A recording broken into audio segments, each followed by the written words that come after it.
Hello, this is Max. Today I got an interesting lesson for you. Now, obviously, we all know what's going on in the world today. The Basically, the world's only thinking about one thing. We all know what that is. Um, but it made me, as I was thinking about all this, I was thinking to myself, what is this? I don't know where it actually came to me, but it was probably maybe late Saturday, early Sunday. I started thinking about something, and I really felt the Holy Spirit impressing something on me.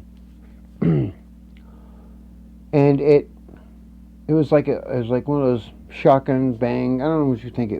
It's one of those things where if you ever if you are one person like myself who prays frequently and talks to God, it's some one of those things that you're sitting there and you're thinking about something, and all of a sudden an idea just flashes in you, like whoa! It's almost like a download. I guess you could describe it as. It's not necessarily a vision or nothing. It's just like this revelation. You're like, wow! And as you think about it more, it continues to keep coming until you've got the idea. Um, I don't know if you've never had serious ideas or ever contemplated things, then you have no idea what I'm talking about. But it made me think about something that is very important at this time of year. Now, I don't know how many of you out there actually observe or at least try to follow, God's instructions, which is the Torah.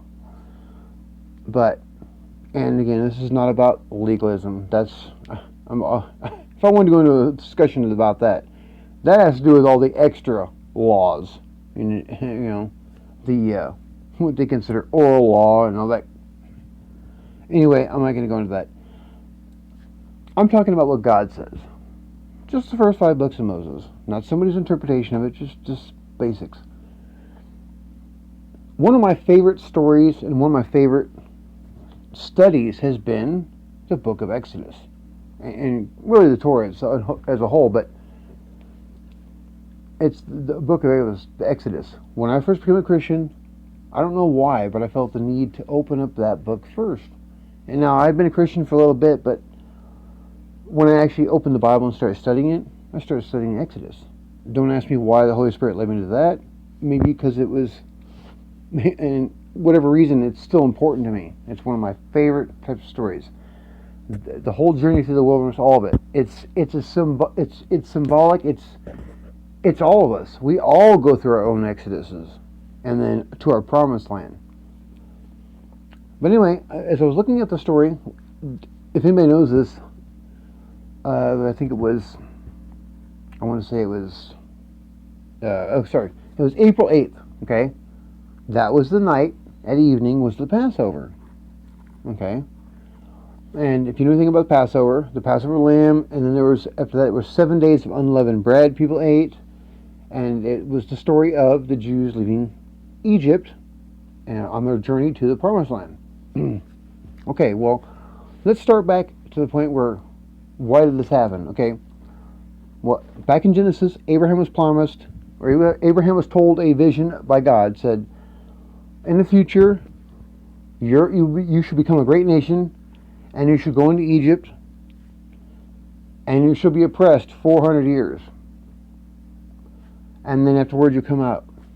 You'll come out of Egypt, and you'll come into the Promised Land, basically, as we were saying.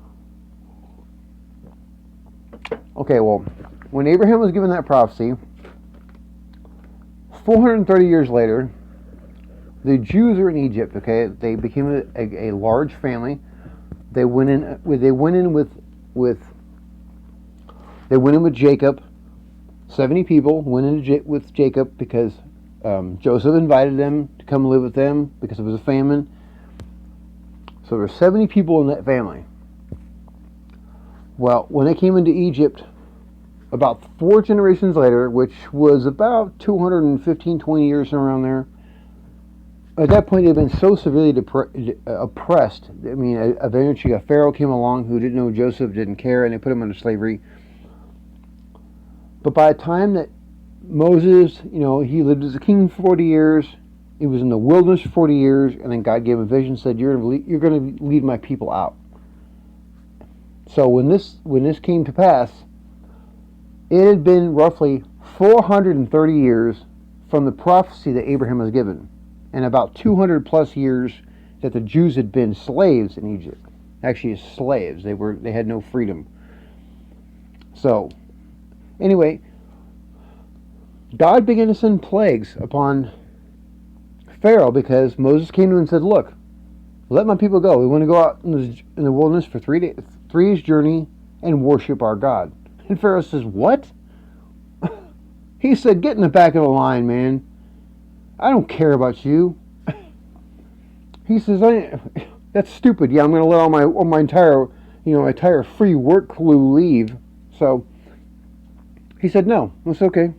And so Pharaoh plagued him. First plague, turn the Nile River to blood. But anyway, of course. So I'm not going to speed through this because I'm getting to a particular point here. So Moses came to Pharaoh and told him this. And of course, Pharaoh, every time God sent 10 plagues. Now we're going to talk about the first 9. God sent plagues. And each time he sent a plague, Pharaoh would go, this, Moses, make it stop. And Moses would be like, "Are you going to let us go?" Yes, I'll let you go. The plague would stop. And then Pharaoh would be like, "Yeah, I'm not going to do that." Pharaoh would harden his heart. Sometimes it says that the Lord hardened his heart. Yes, the Lord can harden you. If you choose to do something, God will let you believe a lie. If you don't believe that, 2 Thessalonians 2:9. I think it's, yes, 2 Thessalonians 2:9. That he will let you believe a lie. So he'd harden his heart. And this went on. And there'd be periods of quietness between each plague. And then God would be like, "All right, do this, Moses, do this." And another plague would come. And this would just continue over and over again. And each time Pharaoh would give up a little bit. He's like, "I'll let you go out there, but you can't take the cattle. I'll let you go out there, but you can't take the children." And it was just like he was trying to compromise with each plague. And then finally, at the 9th plague, afterwards, he said, "Moses, I don't ever want to see your face again. If I ever see your face again, you're a dead man." And then a prophecy came to him, or a prophecy came to Moses. And God said, and the Lord said, "Tonight shall be the night of he said, the next plague is going to be the ultimate plague, basically. He says, on the 10th day of the first month, I want you to take a lamb. It has to be of the first year. Okay? That means that can't be more than 1 year old within that year. So it's a baby lamb. He said, I want you to take it on the 10th day. And I want you to keep watch over it until the 14th day. So they had to take this cute little baby lamb and bring it to their house, and watch over it for 4 days. And he said, then I want you to do something you're not going to like. And your family, your children, the people that are going to do this, they're not going to like it. Basically, you're going to take it out and you're going to sacrifice it. And of course, sacrifice back then, you would slice the throat, pour out all the blood, and then proceed from there. So, can you imagine these people, they have to live with this creature in their house for a few days. Of course, they're going to become attached to it, especially children. So he says, on the 14th day, I want you to slay it. And then I want you to eat it. I want you to roast it with fire. Okay? It cannot be boiled. Okay? It has to be pan fried, oven fried, open fire fried.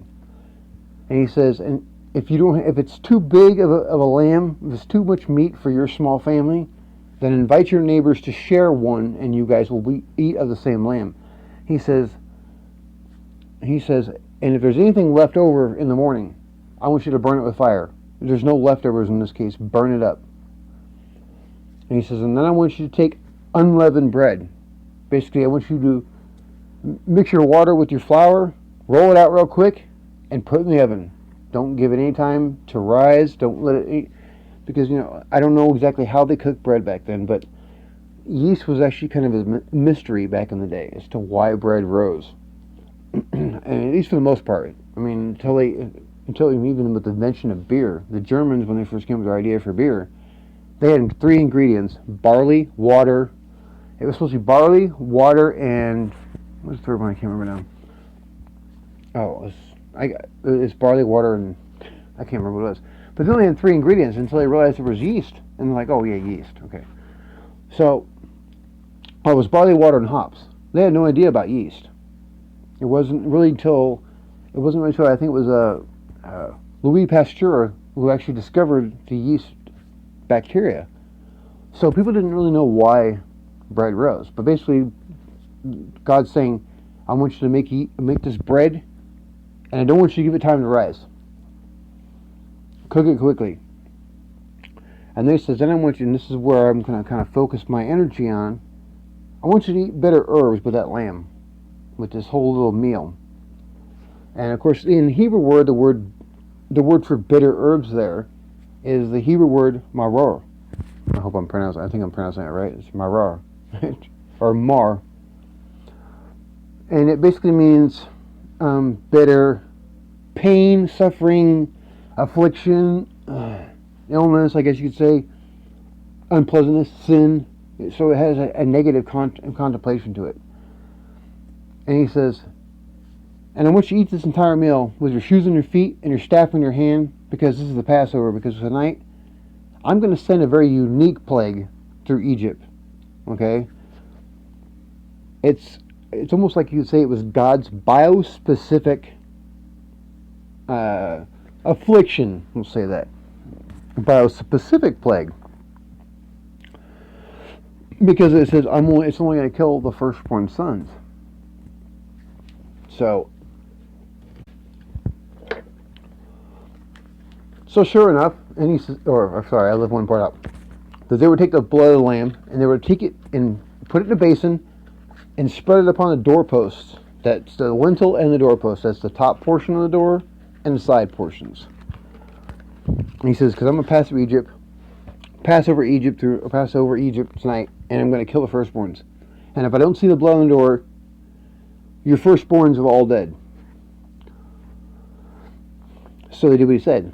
Now, you ask yourself, why was all this necessary? What was God trying to say?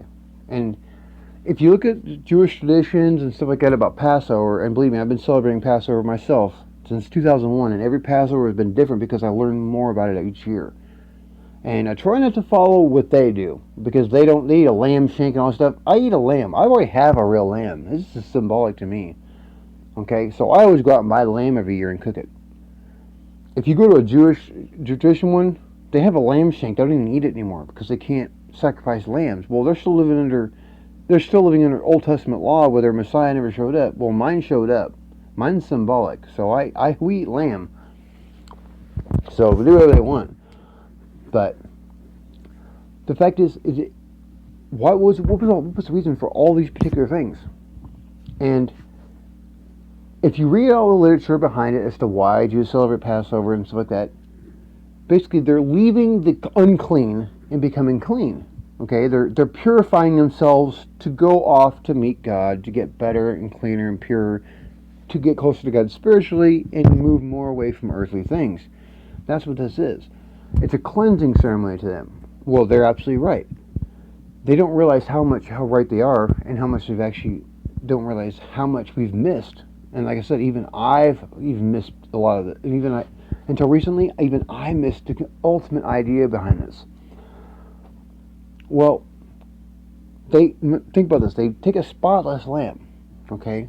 One that's without sin, disease, everything. Okay, so a pure, sinless thing, pure disease, everything, and they put that blood on the doorpost. And they were supposed to dip it with hyssop, okay, which is an herb. Now, unfortunately, for instance, the King James, and I love the King James, I still think it's the best translation there is. When they translated hyssop from the word isab, which is the Hebrew word, they were translating it based upon the Greek Septuagint, which had translated it based upon their herbs and the vicinity of Greece and stuff like that. The problem is, that's not quite what it is. Don't get me wrong, hyssop is a good herb for like cleansing kind of thing, but this is not what it is. It actually goes further.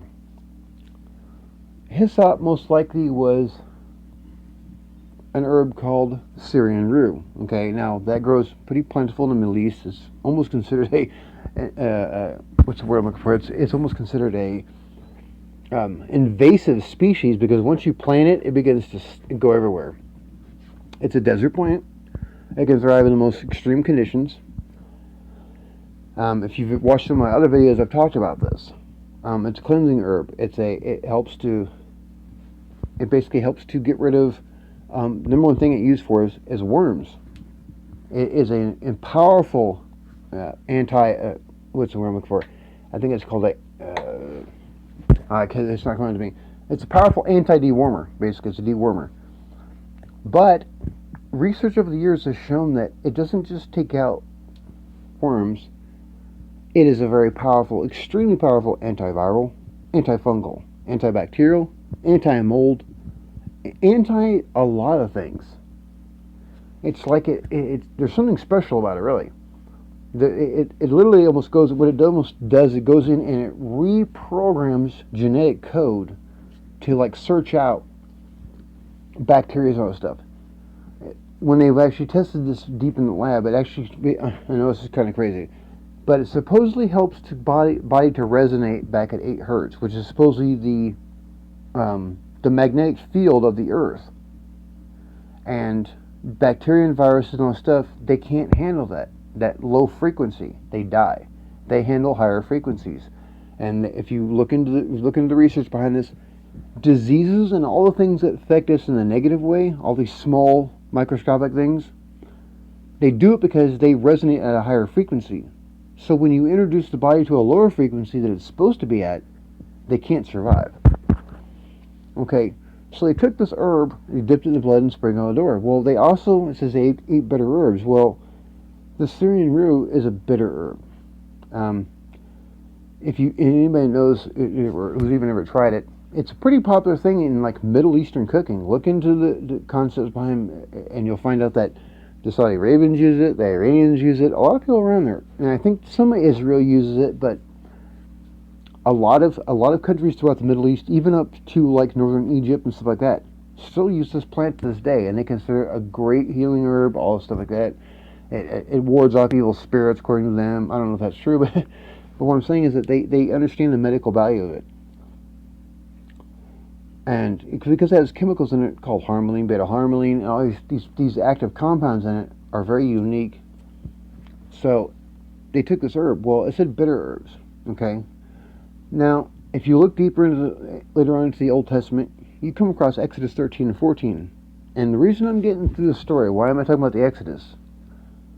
Well, because God runs this world He runs this world through cycles. Every year we go through a cycle. This is why every year He has holy days that He wants us to follow and stuff like that. Well, why? Because He runs this world through cycles. That's why He created the seasons. You know, when He created the sun, moon, and stars, He said, I created this for signs and for seasons and for days and for years.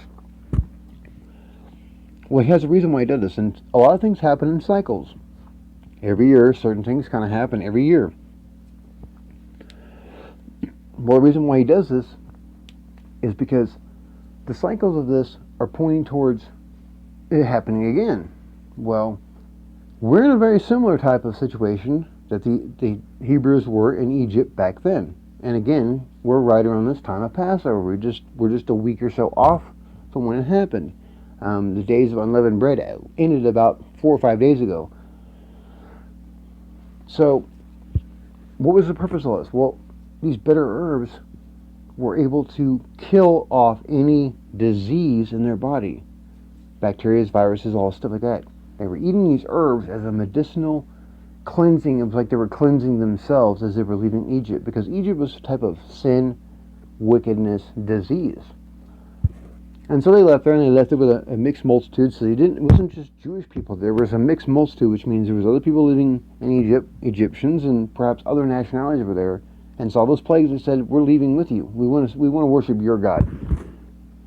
Our gods never spoke to us our entire lives, and we see your God's real.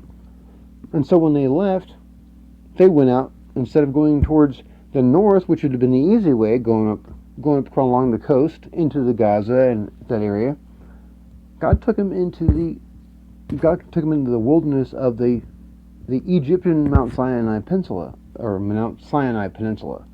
The Egyptian Mount Sinai Peninsula. This is not Mount Sinai, okay? So he took him out there. Well, after a few days, Pharaoh came to his senses, or maybe he just, I don't know if he didn't really come to his senses. He actually became probably demon possessed, because if he came to his senses, he would have stayed with them leaving. But after they left, he said, why did I let him go? He said, send an army of chariots after him and kill him. Okay? Well, if you know anything about the Mount Sinai Peninsula, the way they were going, they were heading towards a body of water known as the Red Sea. In particular, it was the Gulf of Aqaba. And there's no way across once you get down there. It's basically you get boxed in. And I forgot to tell you this. The unleavened bread. Again, the unleavened, what is leaven? It's the yeast. I forgot to tell you. I mean, I was talking about it, but yeast is a bacteria. And yeast isn't necessarily good for you. Now what they consider brewer's yeast has got all kinds of great vitamins and stuff.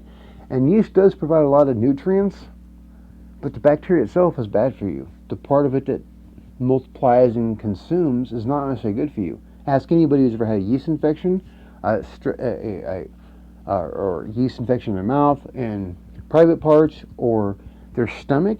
Some people are so affected by this that they can't eat certain foods because of it. So it's a bacteria. But because they ate these bitter herbs and they ate unleavened bread for 7 days, it's like they're cleansing themselves. Don't put any bacteria in your body. Don't put any disease in your body. We're leaving. I'm cleansing you. You have a clean lamb, clean blood, clean herbs. And so they're leaving, and then what does Pharaoh do? He chases after them. Well, they get to the end of the road and realize there's a body of water between them. And of course, the people complain, even though they had seen 10 miracles of God. They complain that Moses led them out to their deaths. And then something miraculous happens. The Red Sea parts. Moses lifted up a staff and the Red Sea parts. And the people travel across on dry land. Well, this is the key here. This is a lot of symbolism between the Red Sea crossing. It's supernatural. It's showing people passing from the earthly to the spiritual. It's symbolic of people passing from the earthly to the heavenly, passing through the body of water that's above us. There's above our firmament is a body of water before you reach heaven. They're passing from death unto life, disease unto cleanliness. And of course, disease and sin follows in chariots. And God sends fire. Fire cleanses too. And to stop them until He gives them enough time to cross over. And when they cross over and Pharaoh is let go, and his chariots and all his people, they are washed away by the water. Okay, they can't make it. So now they've already gone through this major spiritual, physical cleansing thing. And then they're basically, the beginning of the real journey starts. Well, again, if you look back to Exodus 13, you look at things like the quarantine procedures that the Hebrews had for disease. Read Leviticus 13 and 14. There's very detailed instructions on how to quarantine people who are sick. Now, a lot of times it mentions the term leprosy. Well, the Hebrew word for leprosy simply means an infectious disease that makes itself known. It's kind of they're thinking of all kinds of skin lesions and things that can lead to other infections. Leviticus 14 actually is talking more about general infections. But Leviticus 13, there's a very good possibility that they weren't talking about what we consider Hansen's disease today. But anyway, it has this detailed thing that what you're supposed to do when you see someone who's sick. The priest looks over it and he checks it for certain things, and then if he feels that it is, that person is immediately set apart from the rest of the people for 7 days. After 7 days, he comes back and look. If it's gotten better, then they're free to go. If it's gotten worse, and there's certain things he looks for, they're quarantined another 7 days. Or excuse me, they go through this particular cleansing ceremony, and then they're quarantined for 7 days. And if after 7 days after that, it's still spreading, they're unclean. They're supposed to basically spend the rest of their life separated from all people. They can't get within 20 feet of people. Does that sound very familiar with what we're doing today? So, but after the first 7 days, there's a certain ritual that the priests are supposed to go through. They took a lamb, or they took two doves, and one was alive, one was dead, and they would use the blood from the doves, along with hyssop, which we're going back again to this bitter herb, hyssop, cedar wood, and scarlet wool. Well, cedar wood itself also is a antimicrobial in its multiple ways. This is why people love building chests out of cedar wood, because it repels moths and other insects. The scarlet wool, again, now possibly the hyssop could have also been wormwood, and scarlet wool could have also been the Syrian rue, and I'll explain this. Syrian rue, one of the main things it's used for is the seeds are crushed up, added to water in order to produce a very popular red dye. To this day, it's still used in Persia and Iran and the Middle East. They use these seeds and they crush them and add them to water, and it produces a very permanent red dye for textiles. It's been used for thousands of years for such things. So you have the scarlet wool. Well, when you look it up in Hebrew, I'm not even going to try to pronounce the words. There's two words that describe it. Both of them describe a worm. So they used to think that they were getting this dye from these red worms, and they'd crush them up and produce this dye. That's not it. Okay, first of all, that's an unclean animal, and if a high priest was putting on a dye on his body with these garments, using an unclean animal, I don't think that would work well when he walked in there. Why would God not want them to eat unclean animals? And don't you ever offer anything unclean on my altar? Don't you change my incense in one little bit? But I'll let you come in with a bunch of unclean animal dyes all over your body. No. The dyes came from stuff like this, okay? Not one of the dyes and not one of the ingredients for incense was ever an unclean animal. And unfortunately, many people believe this. It is a bold-faced lie. I'm sorry, I will stand. We can argue someday before God whether I'm right. You can't wear unclean garments. So, the fact that, anyway, so they had the scarlet wool. What did they dye it with? They probably dyed it with these crushed seeds that were added to water and produced the red dye. Okay, so you have this red dye. You have what hyssop, which also could have been wormwood. Wormwood has been used. Number one, what's called wormwood because it kills worms. Do you know one of the things they use Syrian rue for? Intestinal worms. So both these plants are associated with worms. And both the words used to describe scarlet wool are the words used for worms. There's a connection there. Well, yeah, they're worm killers. They kill parasites. So, and I'm trying to get this as fast as I can. So so this cleansing ceremony, the whole eating of bitter herbs, the clean bread, the clean animal, as they pass off on this 7-day ritual of, remember, 7 days of unleavened bread. They're going through a cleansing ritual, just like Exodus 13 and 14 says. The bitter herbs, the non-yeast bread, the clean animal, the passing through the water, all part of the cleansing ritual. All part of this, because sin is a disease. But not only is God trying to cleanse them for spiritually, He's cleansing them physically. He's literally cleansing them from the disease that is the world. In this case, in the lesser sense, it's Egypt. But since He's cleansing them in order to bring them to a greater spiritual awakening.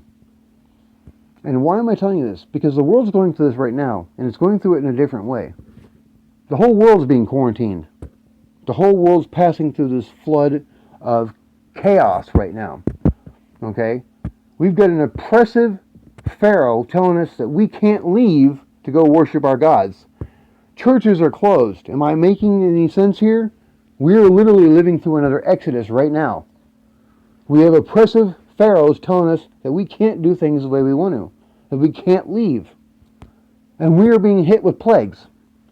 And they're also telling us basically that our God is wrong. And when the people come out there and tell us if you eat these bitter herbs, which if you look at where these particular drugs they're using right now, the benzoquinone family, which is the hydroxyquinone, chloroquinone. If you look at their history, it comes from an herb in South America called quinine, or it's chinchoa. It's chinchoa herb. So basically it's a bark. Okay, and all of them have been based on this. It's based on a bitter herb substance. What's funny here? And they found out, oh, this is being used for malaria. Well, guess what? They've also found out that these alkaloids, these chemicals that are found in these plants, and of course even these synthetic ones, basically based on the original bitter herbs, also manage to destroy all types of things. They destroy bacteria, funguses, all stuff.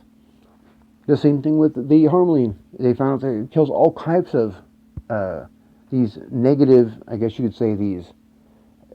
I'm trying to think of the words here.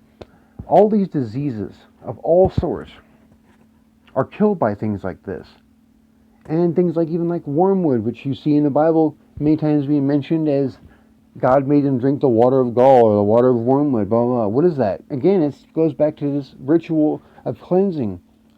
One of the rituals of cleansing was that if a woman was thought to be unfaithful, but they couldn't prove it, she would drink a tea or whatever, basically, of a bitter herb, and if she was guilty, her gut would swell up. If she was innocent, nothing would happen.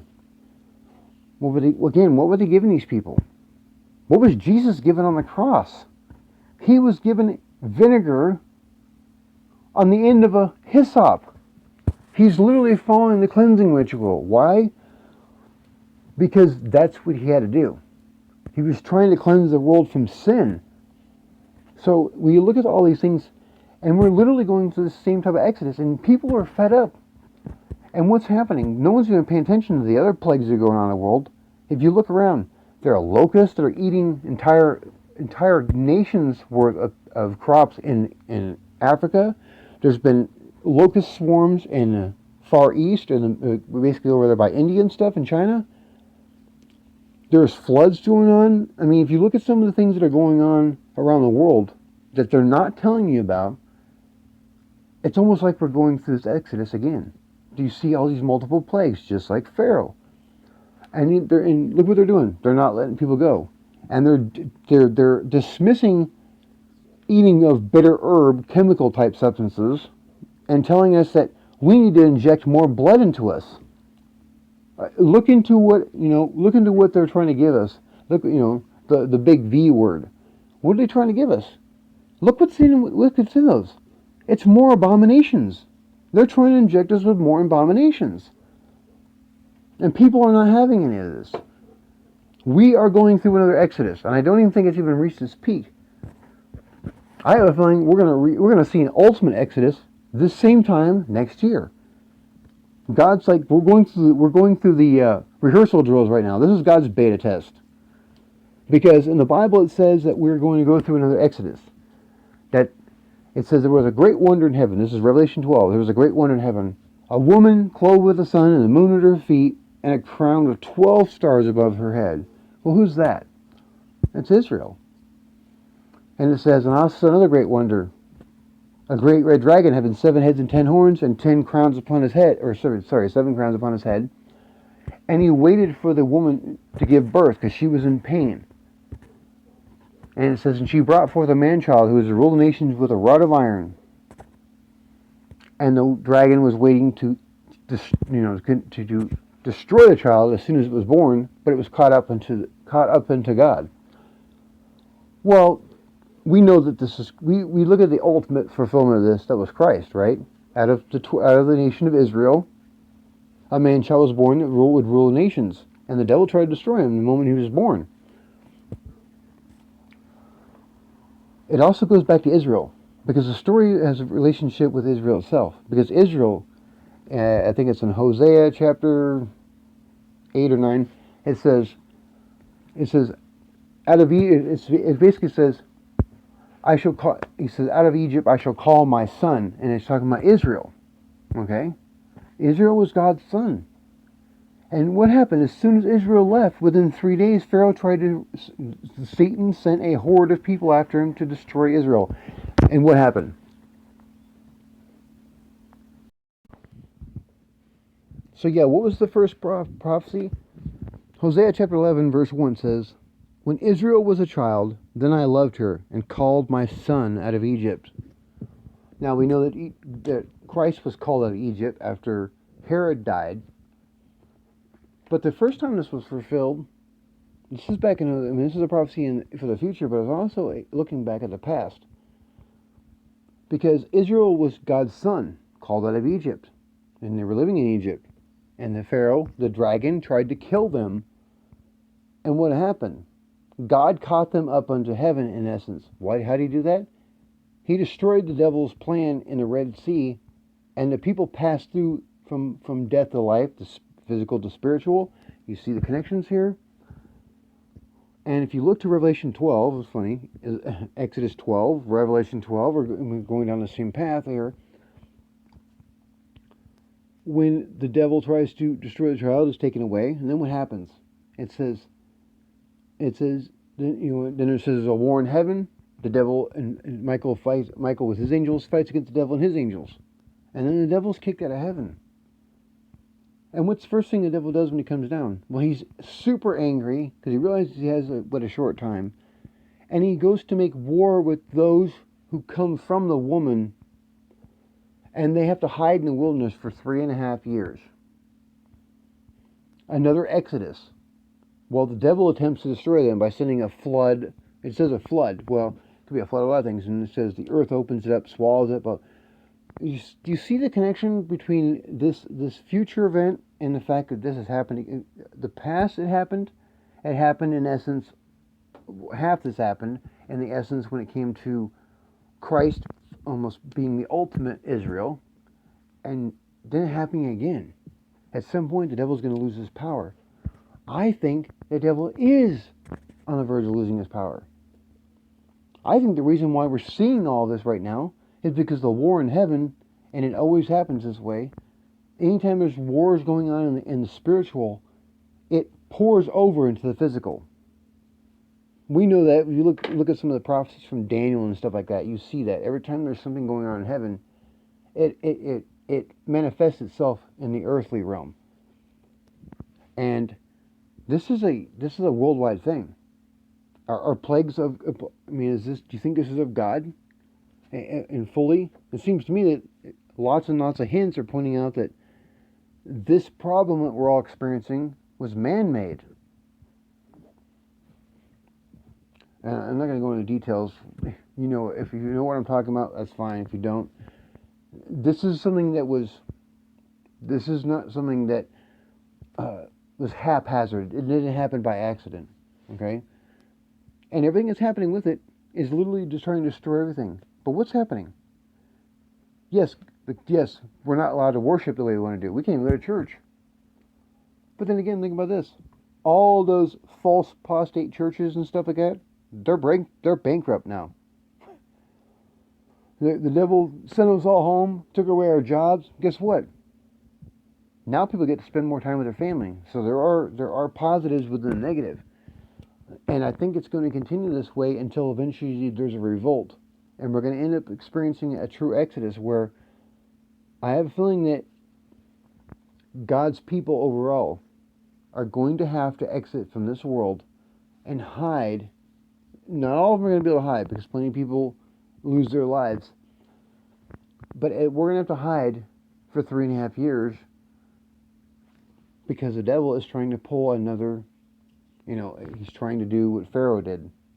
And when he couldn't do what Pharaoh did, when Pharaoh was defeated, the devil continued to keep tempting people through thoughts and ideas. You think he just gave up?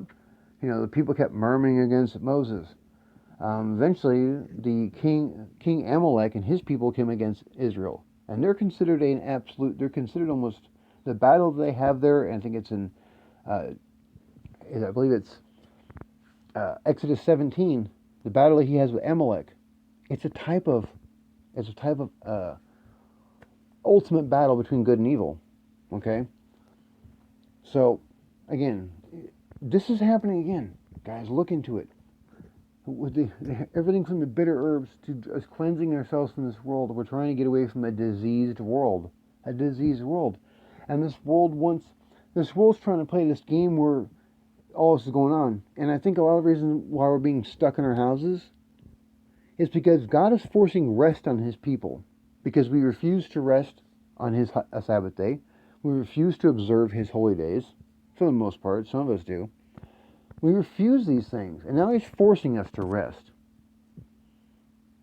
And He wants us to come to this conclusion that this is part of the plan. And ultimately, God's people are going to separate themselves from this world, and there won't be no fence straddling, because at some point, these psychopaths, these world medical associations, and lunatics that run these gigantic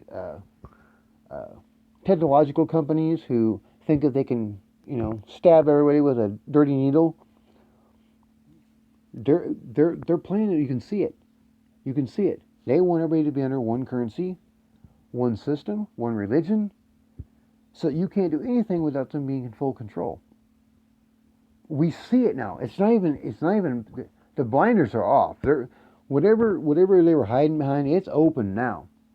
And I believe by the time we come to next Passover next year, I believe the Mark of the Beast will be rolled out. It will be the Mark of the Beast system rolled out right around Passover next year, and you'll have to make a choice.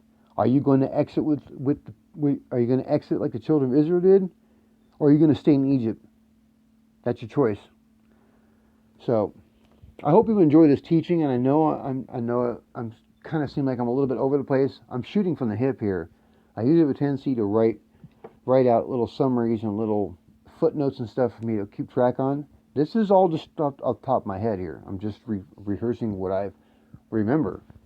So I really hope you've enjoyed this, and I really hope you get something in it, and I really hope you prepare, because God's really in essence trying to start our cleansing ritual like the Exodus now, before it comes upon us and we're caught unaware. So anyway, this is Max Plagueis. Take care. God bless. Take care of each other, and always be prepared. Amen.